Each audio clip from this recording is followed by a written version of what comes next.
తండ్రి కుమార పరిశుద్ధాత్మ నామములో మీ అందరికీ మరణాత. జీవాహారము అని అనుదిన ఆధ్యాత్మిక కార్యక్రమానికి ప్రేమతో మిమ్మల్ని ఆహ్వానించుచున్నాము. మీరందరూ బాగున్నారని, అనుదినము వాక్యాల ద్వారా బలపడుతున్నారని నమ్మి విశ్వసిస్తున్నాము. ఈరోజు వాక్యాన్ని బైబిల్ గ్రంథము నుంచి మనం ధ్యానించుకుందాం. ఇర్మియా గ్రంథము 31వ అధ్యాయము 3వ వచనము. శాశ్వతమైన ప్రేమతో నేను నిన్ను ప్రేమించుచున్నాను గనుక విడువక నీ ఎడల కృప చూపుచున్నాను.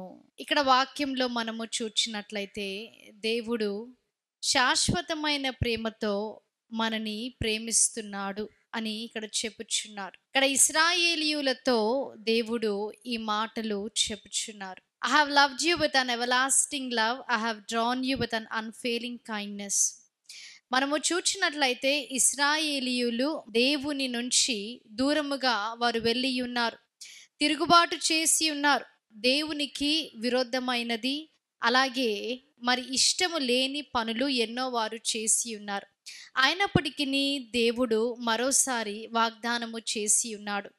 నేను మరి నీకు విశ్రాంతిని దయచేస్తాను, మరలా నిన్ను కట్టుదును, కోల్పోయినవన్నీ కూడా మరలా నేను నీకు దయచేస్తానని అక్కడ దేవుడు చెప్పుచున్నాడు. 31వ అధ్యాయము 1వ వచనం నుంచి 6వ వచనం వరకు కూడా మనము చూచినప్పుడు ముందుగా దేవుడు విశ్రాంతిని, నెమ్మదిని దయచేస్తానని వాగ్దానము చేసి ఉన్నాడు. అలాగునే మరలా నేను నిన్ను కట్టుదును, I will give you rest and I will restore you అని దేవుడు అక్కడ వారితో వాగ్దానము చేసి ఉన్నాడు. అవును, మన జీవితంలో కూడా మనము మరలా ఆయన దగ్గరికి వచ్చినప్పుడు తప్పిపోయిన స్థితిలో మనము ఉండి మరలా పశ్చాత్తాప హృదయముతో ఆయన దగ్గరికి వచ్చి మనము ప్రార్థన చేసినప్పుడు ఆయన మనకు నెమ్మదిని దయచేసే దేవుడు. అందుకే వాక్యం సెలవిస్తుంది, మన భారములన్నీ ఆయన మీద మోయమని వాక్యం సెలవిస్తుంది.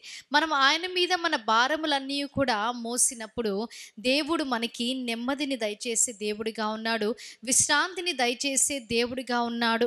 మనుషుల ప్రేమ అశాశ్వతమైనది, కానీ దేవుడు శాశ్వతమైన ప్రేమతో మనని ప్రేమించే దేవుడై ఉన్నాడు. ఈ లోకములో మనము మరి ఎంతో మంది మనని ప్రేమించాలని మనము కోరుకుంటాం, ఎంతో మందిని మనము ప్రేమిస్తూ ఉంటాం, కానీ అనేక సార్లు ఆ ప్రేమను తిరిగి పొందలేని స్థితిలో మనం ఉంటాం. కానీ దేవుడు ఇక్కడ వాగ్దానము చేస్తున్నాడు, శాశ్వతమైన ప్రేమతో నేను నిన్ను ప్రేమించుచున్నాను.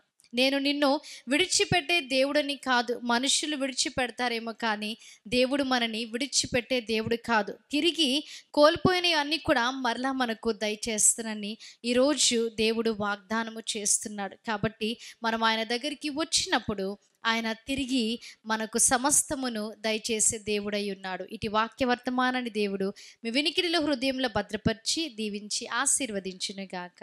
ఆమేన్. ప్రార్థన చేసుకుందాం. మహాగణుడా, మహోన్నతుడా, పరిశుద్ధుడా, మీకు స్తుతులు, స్తోత్రాలు, వందనాలు.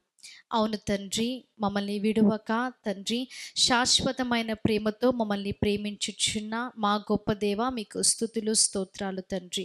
విన్న వాక్యాన్ని ప్రతి ఒక్క హృదయంలో మీరు భద్రపరిచి దీవించి ఆశీర్వదించండి తండ్రి. ఎందరైతే తండ్రి నెమ్మది లేని స్థితిలో ఉన్నారో వారికి మీరు నెమ్మదిని దయచేయండి తండ్రి. ఎందరైతే తండ్రి అన్ని కోల్పోయిన స్థితిలో ఉన్నారో తండ్రి, తిరిగి వారిని తండ్రి మీరు దీవించి ఆశీర్వదించండి.